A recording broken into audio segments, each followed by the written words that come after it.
Border যেন পৃথিবীর মধ্যে মানুষের তৈরি অগ্নিকুণ্ড। আর এই অগ্নিকুণ্ডের আগুনে যে কত লাখ লাখ বর্ডার গার্ড ও সাধারণ মানুষ প্রাণ হারাচ্ছে তার সীমা নেই। কিন্তু কেন? এই পৃথিবীতে মানুষের সৃষ্টি যেভাবে হয়েছিল সেই হিসাবে তো সব মানুষদের একসাথে থাকারই কথা ছিল। সৃষ্টিকর্তা মানুষদের এক জাতি হিসাবে কোনো ভেদাভেদ ছাড়াই তৈরি করেছেন। তবে আমাদের কি অধিকার বা কি লজিক এভাবে ভাগাভাগি করে থাকার? এই বর্ডারই এই পৃথিবীর একমাত্র অসভ্য জাতিকে আলাদা করে রেখেছে। পৃথিবীর অন্য কোনো জাতির মধ্যে এমন ভেদাভেদ দেখা যায় না। এক দেশ থেকে আরেক দেশে যাওয়ার জন্য আজ পাসপোর্ট লাগে, ভিসা লাগে, সিকিউরিটি মানি লাগে, আরো কত কি লাগে। এই বর্ডার দিয়েই একটি বড়লোক দেশ বুঝিয়ে দেয় আমরা রাজা আর তোমরা ফকির, তাই তোমাদের সীমারেখা ওই পর্যন্তই, আর তা পার করতে চাইলে প্রাণ হারাবে। এটি সবার কাছে স্বাভাবিক মনে হলেও আমার মতে এই বর্ডার সিস্টেমটি হচ্ছে আমাদের এই সকল সভ্য সমাজের চরম অসভ্যতার প্রতীক। আর পিনিক পায়ের আজকের পর্বে আপনাদেরকে দেখাবো পৃথিবীর সবচেয়ে অদ্ভুত ও অকল্পনীয় কিছু ইন্টারন্যাশনাল বর্ডার।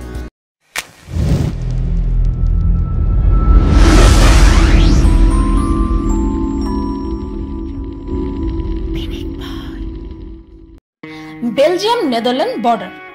এই বেলজিয়াম ও নেদারল্যান্ডের বর্ডারটি হচ্ছে এই পৃথিবীর অন্যতম সবচাইতে অদ্ভুত বর্ডার।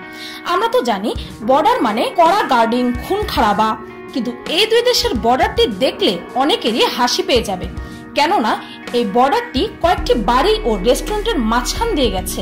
450 কিলোমিটার লম্বা এই বর্ডারটি দুই দেশের অনেক বাড়ি, দোকান ও হোটেলকে দুভাগ করে দিয়েছে। যেমন ধরুন এই ফটোতে থাকা এই রেস্টুরেন্টের অর্ধেক আছে নেদারল্যান্ডে আর বাকি অর্ধেক আছে বেলজিয়ামে, অর্থাৎ ছবিতে থাকা এই মানুষটি একই সঙ্গে বেলজিয়াম ও নেদারল্যান্ড দুই দেশেই অবস্থান করছে। ইউএসএ কানাডা বর্ডার, এটিকে ডার্বি লাইন ভারমাউন্টও বলা হয়। ডার্বি লাইন টাউনটি আমেরিকা ও কানাডা উভয় দেশের মধ্যেই পড়ে, আর এই ফটোতে থাকা এই লাইনটাই হচ্ছে আমেরিকা ও কানাডার বর্ডার।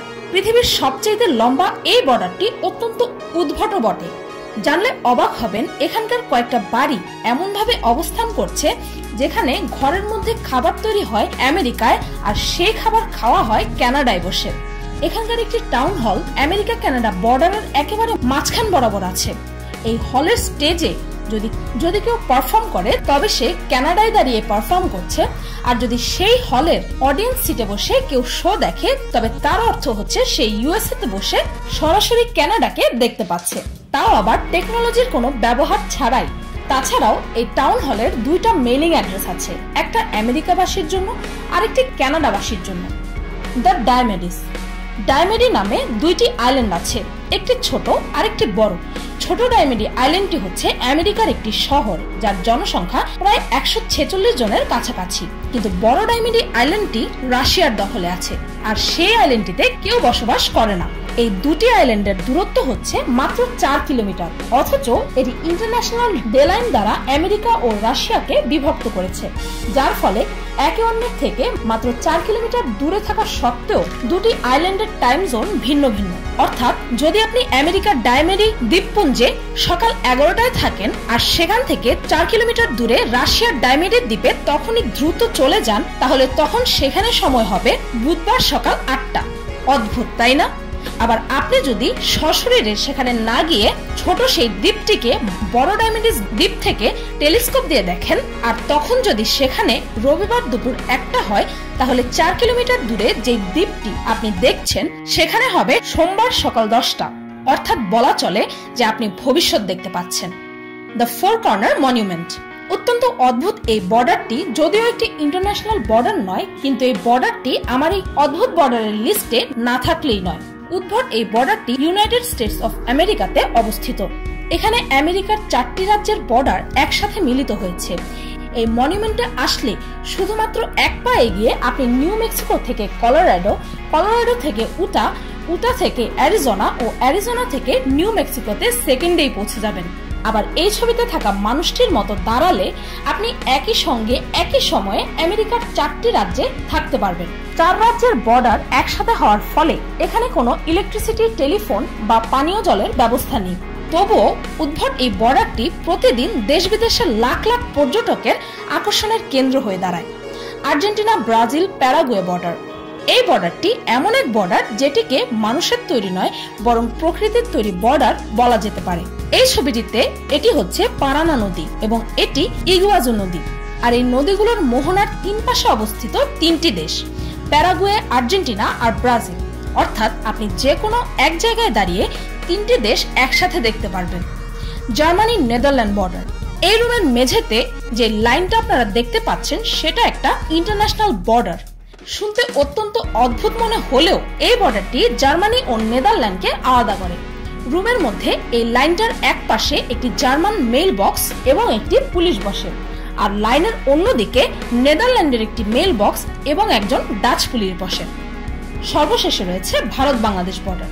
এই ভারত বাংলাদেশ বর্ডারটি হচ্ছে পৃথিবীর পঞ্চম দীর্ঘতম ল্যান্ড বর্ডার। এই ভারত বাংলাদেশ বর্ডার কতগুলো থাম দিয়ে মার্ক করা আছে। যেমন এই ছবিটিতে দেখতেই পাচ্ছেন, একই থাম্বের এক পাশে লেখা আছে ভারত আর আরেক পাশে লেখা আছে বাংলাদেশ, কিন্তু বর্তমানে প্রায় অর্ধেক সীমান্তেই কাঁটাতারের বেড়া দেওয়া হয়েছে। এই দুই দেশের বর্ডার জুড়ে অনেক সমস্যার সৃষ্টি হয়েছিল, যে সমস্যাগুলো এখনো বিদ্যমান। যেমন এই পরিবারটির এক ভাই পড়ে গেছে বাংলাদেশে, আরেক ভাই পড়েছে ভারতে। नंबर 2063 है, ये इसके इस हिस्से में बांग्लादेश है और इधर भारत है। এই তো গেল ভারত বাংলাদেশ বর্ডারের একটি দিক। আরো একটি দিক হচ্ছে ছিটমহল। এই ছিটমহল হচ্ছে কোন একটি স্বাধীন দেশের এমন এক অঞ্চল যা অন্য একটি স্বাধীন দেশের মধ্যে অবস্থিত। যেমন এটি হলো ইন্ডিয়ার একটি অংশ যা বাংলাদেশের মধ্যে অবস্থিত। আবার এই সবুজ অংশগুলো বাংলাদেশের, যেগুলো ভারতে অবস্থিত।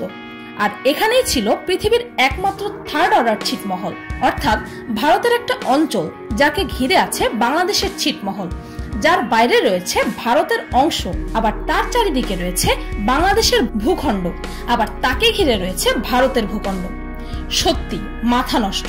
এই ছিটমহলগুলোর বাসিন্দাদের জীবন ছিল চরম দুর্দশাপূর্ণ। তারা কোনো দেশ থেকেই ঠিকমতো সাহায্য পেত না। আবার এই ছিটমহল নিয়ে কদিন পরপরই অনেক সমস্যাও সৃষ্টি হতো। তাই 2015 সালের 1 আগস্ট ভারত এবং বাংলাদেশ ঐতিহাসিক মুজিব-ইন্দিরা চুক্তির আওতায় একে অন্যের সাথে একে অন্যের অভ্যন্তরে থাকা নিজের নিজের ছিটমহলগুলো পরস্পরের সাথে বিনিময় করে নেয়। আর এভাবেই ছিটমহল সমস্যার সমাধান হলো, যার কারণে দুইটি দেশই উপকৃত হয়েছে। বলা হয়ে থাকে যে রাজনৈতিকভাবে বর্ডার থাকা সত্ত্বেও এক দেশ নাকি আরেক দেশের বন্ধু দেশ। অথচ উদাহরণস্বরূপ দেখুন, বাংলাদেশের বর্ডারের এপারের মানুষদেরকে তৃতীয় বিশ্বের অর্থনৈতিক, সামাজিক ও রাজনৈতিক দিক থেকে দুর্বল, গরিব, অশিক্ষিত মানুষ হিসাবে গণ্য করা হয়। অথচ অন্যদিকে আমেরিকা, জার্মানি, অস্ট্রেলিয়া এসব দেশের মানুষদের বলা হয় প্রথম বিশ্বের উন্নত, সুশিক্ষিত মানুষ, যাদের মৌলিক চাহিদা হতে শুরু করে সকল পার্থিক চাহিদাই পূরণ করা হয়। মানুষে মানুষে এত বৈসাদৃশ্য থাকা সত্ত্বেও কিভাবে এদের মধ্যে বন্ধুত্ব হয় বলুন তো? 21st সেঞ্চুরির এই উন্নত সময়েও আজও এই বর্ডার কিলিং নিয়ে যেসব লোমহর্ষক নিউজ শুনতে হয় তা সত্যি মানবজাতির সভ্যতার উপর প্রশ্ন ওঠায়। বিশ্বব্যাপী এই ইন্টারন্যাশনাল বর্ডারগুলো আঙুল তুলে বলে দিচ্ছে এরা বড় লোক, ওরা দরিদ্র, এরা রাজা, ওরা ফকির। আর এই ভেদাভেদ সৃষ্টিকর্তা নয় বরং মানুষে মানুষেই তৈরি করেছে। সবশেষে এটাই বলতে চাই যে স্বপ্ন দেখি এমন এক পৃথিবীর, যে পৃথিবীতে কোনো বর্ডার থাকবে না, যেখানে ধর্ম, বর্ণ নির্বিশেষে মানব প্রজাতির একটি মাত্র জাতীয়তা থাকবে, সেটি হচ্ছে মানব জাতি। আর সকল ভেদাভেদ ভুলে সবাই মিলে একসাথে একটি দেশে বসবাস করব, যে দেশটির নাম হচ্ছে পৃথিবী। আপনারাও যদি আমারই মতো বর্ডার মুক্ত পৃথিবী চান তবে কমেন্টে জানান। আবির ঘোষ এই চ্যানেলটি প্রতিনিয়ত অসাধারণ কিছু ভিডিও আপলোড করে। সেই চ্যানেলটি থেকে ঘুরে আসার জন্য আপনাদের সবার কাছে পিনিক পায়ের পক্ষ থেকে অনুরোধ রইল। আর হ্যাঁ, পিনিক পায়ের একটি ফেসবুক পেজ আছে, সেই পেজটিতে আমি এমন সব ভিডিও আপলোড করি যে ভিডিওগুলো ইউটিউবের কঠোর নিয়মের কারণে আমি আমার ইউটিউব চ্যানেলে কখনোই আপলোড করতে পারবো না। তাই পিনিক পায়ের সেই না দেখা ভিডিওগুলো দেখতে হলে আমার সেই ফেসবুক পেজটিকে লাইক করতে ভুলবেন না যেন। সেই ফেসবুক পেজটির লিংক ডেসক্রিপশন ও ফার্স্ট কমেন্টে পেয়ে যাবেন। আর আপনাদের মধ্যে যারা যারা জানতে চেয়েছিলেন যে কিভাবে মোবাইলেই চ্যানেলের জন্য লোগো তৈরি করবেন, তারা আমার সেকেন্ড চ্যানেল মিস্টেকের ভিডিওটি দেখে আসতে পারেন। সেই ভিডিওটির লিংক ডেসক্রিপশন ও ফার্স্ট কমেন্টে পেয়ে যাবেন। ভিডিওটি ভালো লাগলে একটি লাইক দিতে ভুলবেন না। আর আমার চ্যানেলটিকে সাবস্ক্রাইব করুন প্রতিদিন আর অদ্ভুত ও মজার সব ভিডিও দেখতে। আজকের মতো পর্যন্তই, দেখা হচ্ছে পরের ভিডিওতে।